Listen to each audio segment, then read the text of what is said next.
കുറസംഘം ഉണ്ടായിന്. ഒരു കിറാതാണ്. അപ്പുറത്ത് വീട്ടിൽ പൈപ്പ് തുറന്നു. പക്ഷെ ആ പൈപ്പ് പൂട്ടിട്ടില്ല. രാവിലെ അപ്പുറത്ത് നോക്കി അപ്പുറത്തോട് പൈപ്പ് തുറന്നു നിൽക്കുന്നുണ്ട്. പിന്നെ അങ്ങനെ സത്യം അറിയുന്ന താത്ത അറിഞ്ഞതാണ്.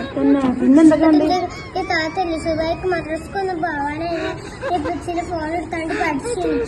ഞാൻ കുറസംഘം തട്ടൊക്കെ എടുത്താണ്ട് ഇതിന്റെ ഉൾക്കാണ്ട് ജനലിന്റെ ഉൾപ്പെടാണ്ട് കൈ ഇട്ട് വീട്ടിന്റെ ഉള്ളിക്കാ. എന്നിട്ടാ എന്റെ ഉമ്മച്ചി കണ്ടില്ലപ്പോ? എന്റെ ബസ് ഞാനൊക്കെ ഉറങ്ങിനി. താത്ത മാത്രം കണ്ടോളൂ. അതിന്റെ താത്ത ഫോൺ കുറച്ചു അത് ഉണ്ടാന്ന് കുറസംഘ. എന്നിട്ട് എന്റെ താത്ത ഇരച്ചിട്ട് കുറസംഘക്ക് പോകാനെന്ന്.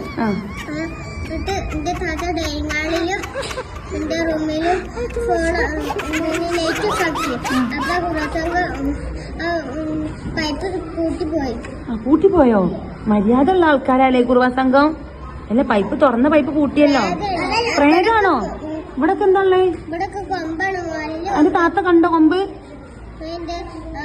കൊമ്പല്ലേ തട്ടാണ് ചുറ്റിക്കണ. എന്ത് കെട്ടീനോ? താത്ത കണ്ടോ? അല്ല താത്ത കണ്ടോ? ശരിക്കും നേരിട്ട് കണ്ടോ? താത്ത പറഞ്ഞോട്. വേറെ ആരെയും കണ്ടോ കുറസംഘത്തിനെ? കണ്ടോ?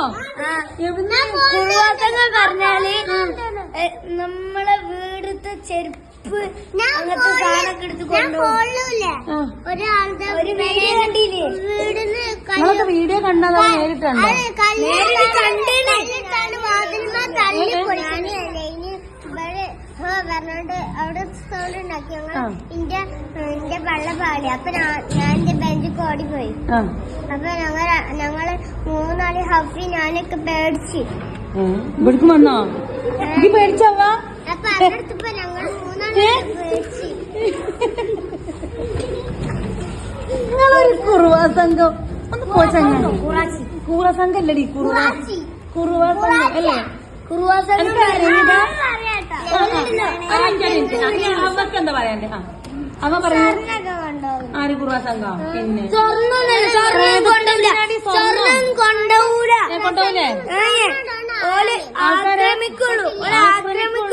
പിന്നെ നമ്മള് പൈപ്പ് തുറന്നിട്ടാണ് നമ്മള് പൈപ്പ് കളിക്കുകയാണെങ്കിൽ അത് പൂട്ടാണ് എന്ന് വിചാരിച്ചാണ്ട് പുറത്തേക്ക് ഇറങ്ങിയാല് ഓല ഒളിച്ചേക്കും. അപ്പൊ ഓല് ഉള്ളിലേക്ക് കയറാതെ നമ്മളെ ആക്രമിക്കും അല്ലേ? ഇതൊക്കെ ആരാ എന്റെ കുട്ടീനോട് പറഞ്ഞത്? ആണോ? അല്ലാണ്ട് എന്റെ താത്ത കണ്ടില്ലേ?